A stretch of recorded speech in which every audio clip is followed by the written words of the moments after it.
Latest எபிசோடுகளை விளம்பரங்களே இல்லாமல் காணுங்கள்.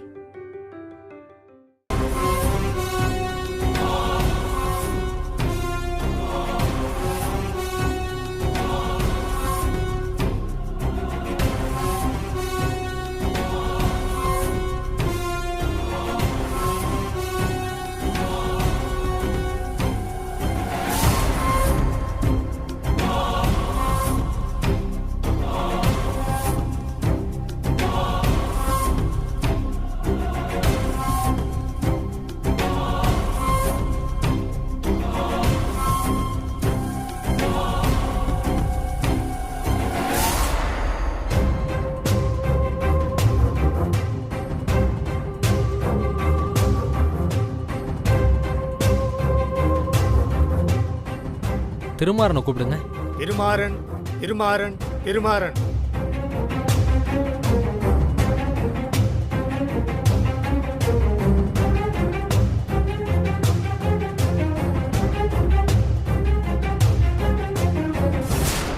நீங்க தான் திருமாறனா? Yes sir. உங்க மேல என்ன வழக்கு போட்டிருக்குன்னு தெரியுமா? எனக்கு தெரியும் சார். இவர் தரப்புல வாதாட போற லாயர் யாரு? எஸ் மைலார்ட். சரி, நீங்க உங்க ஆர்கியூமெண்ட்டை ஆரம்பிக்கலாம்.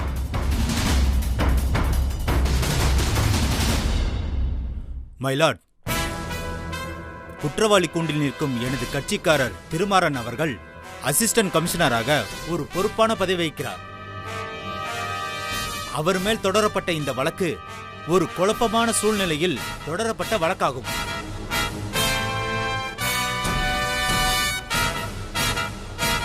இந்த வழக்கு பதிவானால் எனது கட்சிக்காரரின் போலீஸ் பதவிக்கு ஆபத்து வரும். அது மட்டுமல்லாமல் இவர் மீது இந்த வழக்கை தொடுத்த திரு மதியழகன் அவர்கள் இந்த வழக்கை வாபஸ் பெறுவதாக வாக்குறுதியும் கொடுத்திருக்கிறார். ஆகையால் தாங்கள் எனது கட்சிக்காரர் திருமாறன் மீது கருணை காட்டி இந்த வழக்கை டிஸ்மிஸ் செய்யுமாறு தாழ்மையுடன் கேட்டுக்கொள்கிறேன்.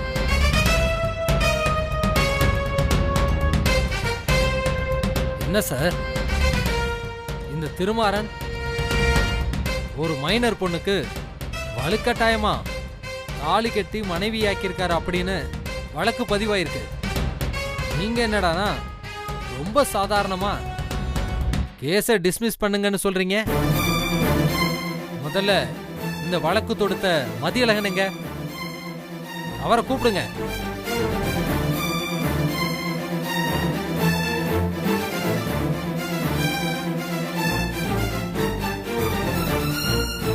என்ன வக்கீல் சார், மதியழகன் எங்க?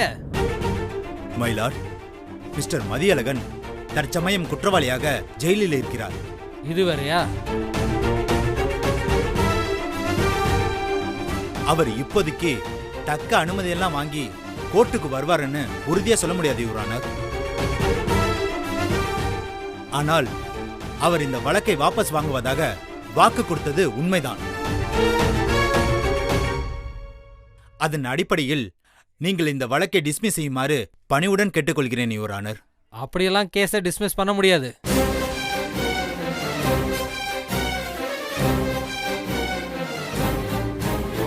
முதல்ல இந்த வழக்கு தொடுத்த மதியழகன் இந்நேரம் கோர்ட்டுக்கு வந்திருக்கணும். ஆனா அவர் இன்னும் வரல. அதனால நீங்க உட்காருங்க.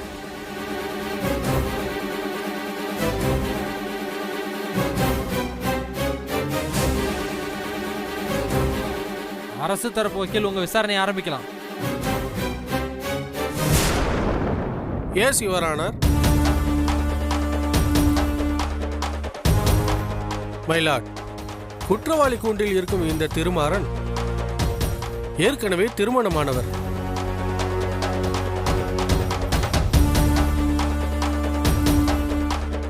இவர் முதல் மனைவி பெயர் சாருமதி. சாருமதிக்கும் இவருக்கும் ஒரு குழந்தை கூட பிறந்திருக்கிறது. குழந்தை பிறந்த சில நாட்களிலேயே சாருமதி அவரது காதலன் அகிலன் என்பவருடன் ஊரை விட்டு ஓடிவிட்டார்.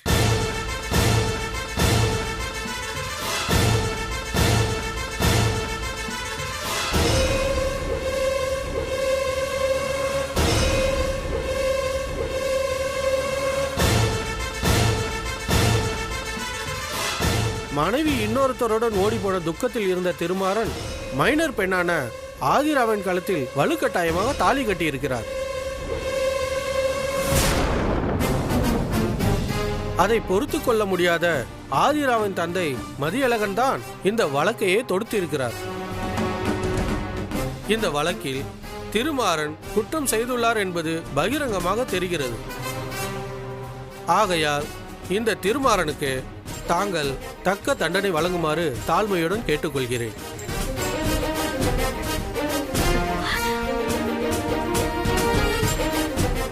Objection your honour. முதல்ல அரசு வக்கீல் அவரோட விசாரணையை முழுசா முடிக்கட்டும், அதுக்கப்புறம் நீங்க பேசலாம். முதல்ல உட்காருங்க.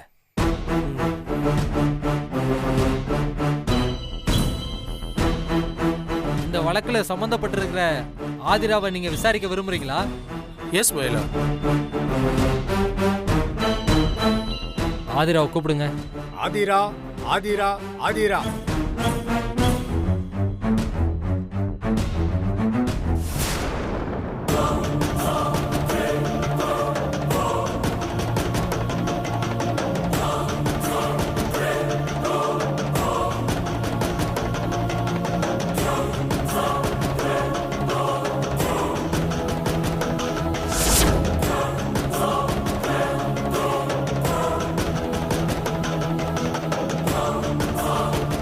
நீங்க சொல்ல விரும்புறத அந்த விட்னஸ் பாக்ஸ் உள்ள வந்து சொல்லுங்க.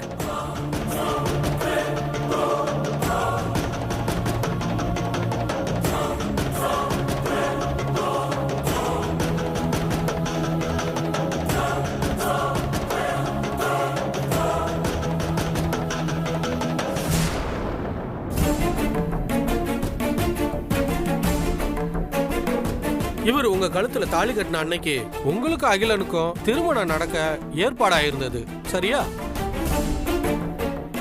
ஆமா. அப்புறம் எப்படி இவர் உங்க கழுத்துல தாலி கட்டினாரு? சொல்லுங்கம்மா, இவர் எப்படி உங்க கழுத்துல தாலி கட்டினாரு? அது அகிலன் சாருமதி கூட ஓடி போயிட்டாரு. அதனால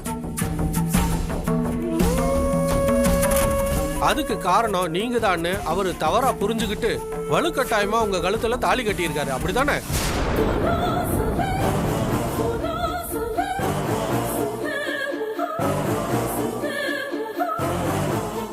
இந்த திருமாறன் உங்க விருப்பம் இல்லாம உங்க கழுத்துல வலுக்கட்டாயமா தாலி கட்டினாரா?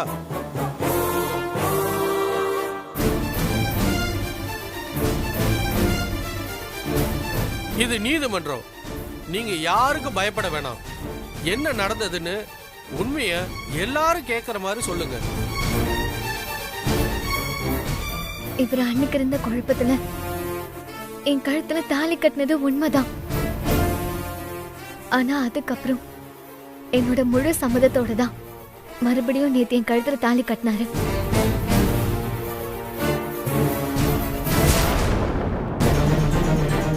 உங்களுக்கு விருப்பம் இருந்தாலும் இல்லைனாலும் நீங்க ஒரு மைனர், அதை மறுக்க முடியாது.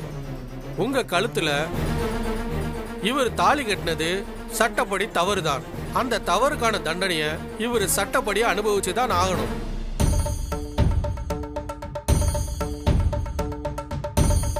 யுவர் ஆனர், இந்த வழக்க இதுக்கு மேல விசாரிக்க வேண்டிய அவசியம் இல்லைன்னு நினைக்கிறேன். குற்றவாளியான திருமாறனுக்கு நீங்க தக்க தண்டனை வழங்குமாறு கேட்டுக்கொள்கிறேன்.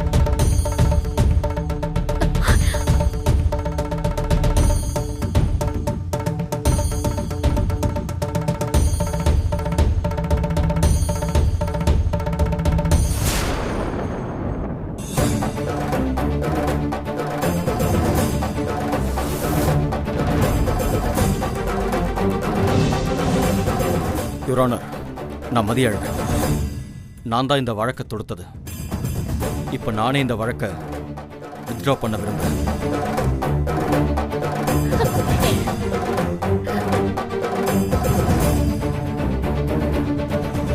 மிஸ்டர் மதியழகன்,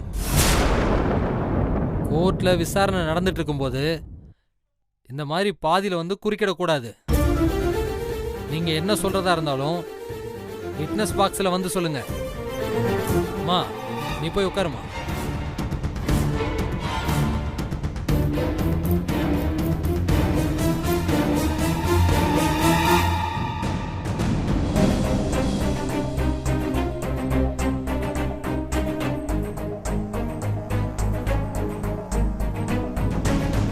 நீங்க உங்க சீட்ல போய் உட்காருங்க. Thank you your honour.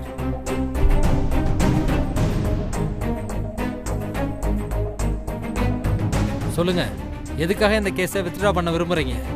இந்த திருமாறன் என் பொண்ணை கஷ்டப்படுத்துறதா நான் தவறா புரிஞ்சுக்கிட்டேன். அதுக்கப்புறம் என் பொண்ணும் என் மனைவியும் ஜெயிலுக்கு வந்து என்னை சந்திச்சு எல்லா விஷயத்தையும் எனக்கு எடுத்து சொன்னாங்க.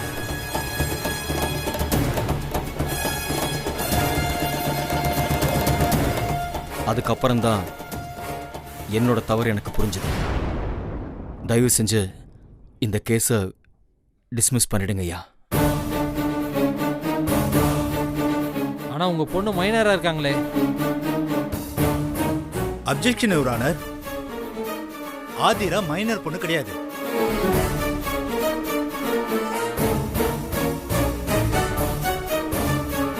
என்ன சொல்றீங்க? ஆதிரா மைனர் இல்லையா? Yes my lord. இந்த விஷயத்தை சொல்லதான் நான் முன்னாடியே குறுக்கிட்டேன். ஆதிராவுக்கு போன ஆகஸ்ட் மாதத்தோட 18 வயசு கம்ப்ளீட் ஆயிடுச்சு. ஆதிராவோட அப்பா ஜெயில இருந்ததுனால அவருக்கு இந்த தகவல் தெரியாம போயிடுச்சு.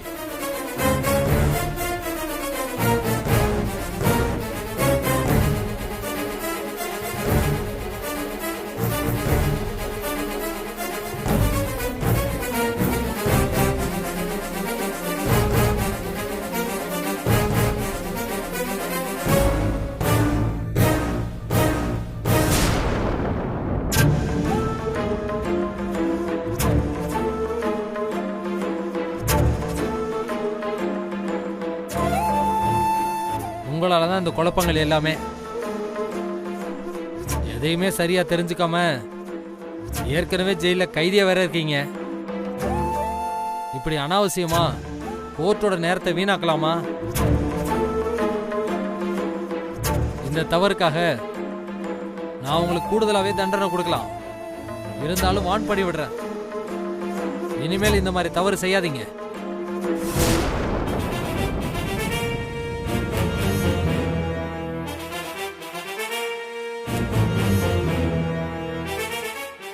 ஆதிரா மைனர் என்பதுதான் இந்த வழக்கே. ஆனா அவர் மைனர் இல்லை என்பதும், அவருக்கு கடந்த ஆகஸ்ட் மாதமே 18 வயது பூர்த்தியாகிவிட்டது என்பதும் தகுந்த சான்றுகள் மூலமா நிரூபணமாகியுள்ளது. ஆகையால் இந்த வழக்கு செல்லாது என்பதை கூறி இந்த வழக்கை நான் தள்ளுபடி செய்கிறேன்.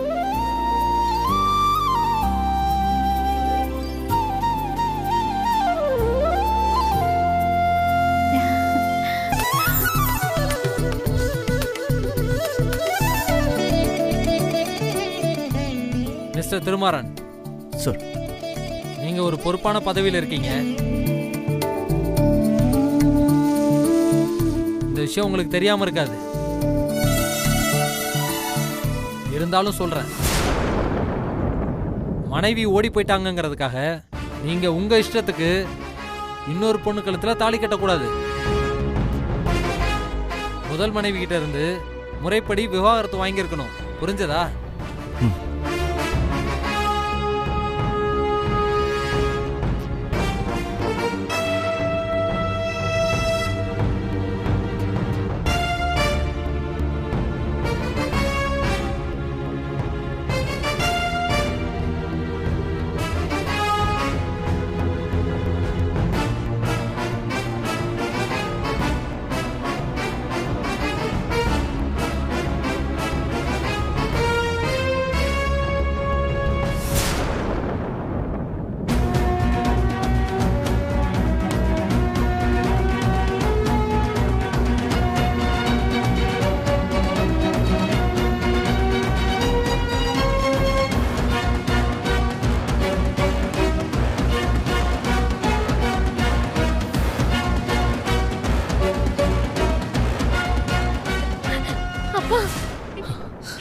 ஆதிரா, தேங்க்ஸ் பா. அழாதம்மா. குமாரா,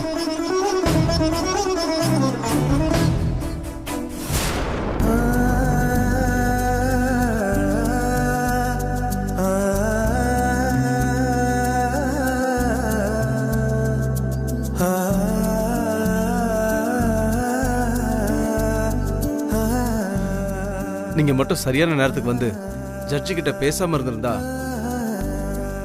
இந்நேரம் திருமாறனோட நிலைமையே தலைகீழா இருந்திருக்கும். என் புள்ளைய காப்பாத்திட்டீங்க, ரொம்ப நன்றி.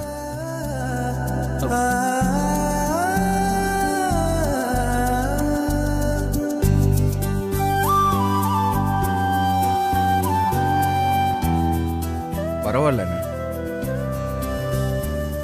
உங்களுக்கு இருந்த குழப்பத்துல இப்படி ஒரு கேஸை ஃபைல் பண்ணியிருந்தாலும் கடைசி நேரத்துல மனசு மாறி திருமாறனை காப்பாத்திட்டீங்களே, ரொம்ப தேங்க்ஸ் அண்ணா. ரெண்டு பேரும் ரொம்ப ஓவரா தான் பாராட்டாதீங்க.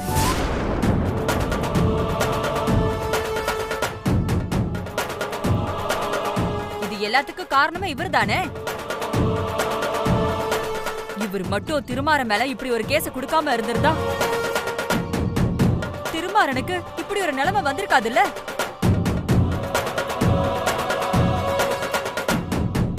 செய்யறதெல்லாம் செஞ்சுட்டு எல்லாரையும் நல்லா டென்ஷன் பண்ணிட்டு கடைசி நேரத்துல மனசு மாறி போனா போகுதுன்னு கேஸ வாபஸ் வாங்கியிருக்காரு. இதுக்கு எதுக்கு தேவையில்லாம பாராட்டிக்கிட்டு?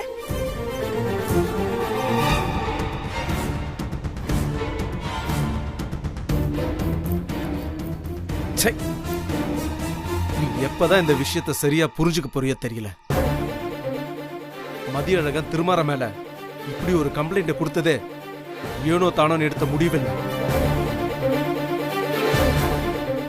ஒரு பொண்ணு பெத்த அப்பாவா அவருடைய வேதனைய வார்த்தையால சொல்ல முடியாது.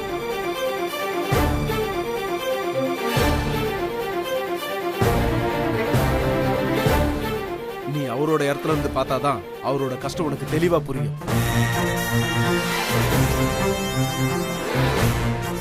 ஆமா ஆமா, பொல்லாத கஷ்டம். அப்போ இவரு நம்ம பையன் மேல கொடுத்த கம்ப்ளைண்ட் சரிங்கிறீங்களா? யார் இப்ப சரின்னு சொன்னது? அது தப்புன்னு அவருக்கே தெரியும். வாண்டடா வந்து கேஸ வாபஸும் வாங்கியிருக்காரு.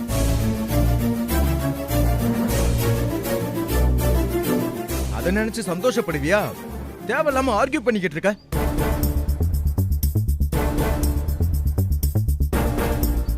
நான் மனசு மாறினதுக்கு ஆதிராவும் சுபத்ராவும் தான் காரணம்.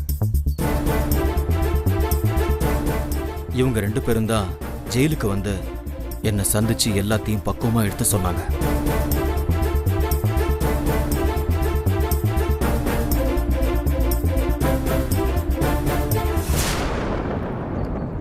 ஆதிராவுக்கு மாறன் பொருத்தமான ஜோடிதான். ஆதிரா திருமாறன் கூட சேர்ந்து வாழ ஆசைப்படுறதா சுபத்ரா என்கிட்ட சொன்னா.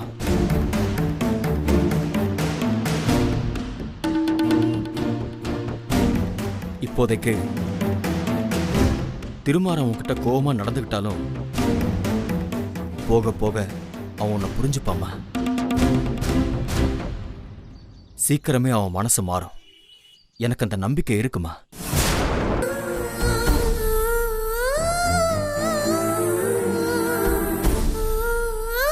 சரி மதியழகன், கிளம்பலாம். ஒரு நிமிஷம் சார், வரேன். வாங்க.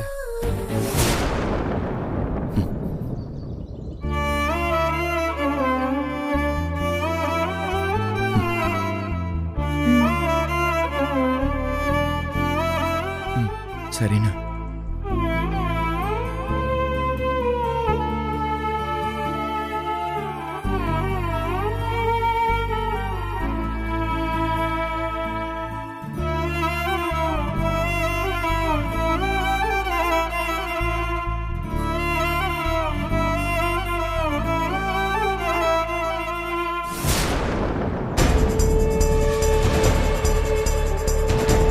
இன்ஸ்பெக்டர், நான் போலாம்ல? போலாம்.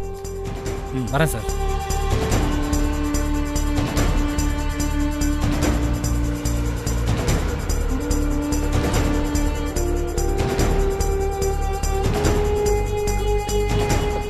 திருமாறா, இப்பதாண்டா எனக்கு நிம்மதியா இருக்கு.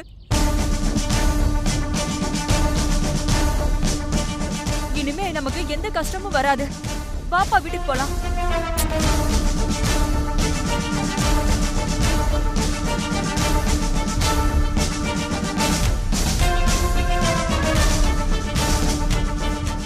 அப்பா கடைசி நேரத்துல வந்து மாத்தி பேசிட்டதால அவர் செஞ்ச தப்பெல்லாம் சரியாயிடும் நினைச்சுக்காத. அந்த ஆளால நான் பட்ட அவமானத்தை வாழ்க்கையில என்னைக்கும் மறக்க மாட்டேன்.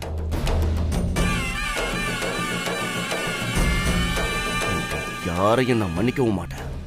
என்ன டேய் மரா ஏய் வாடி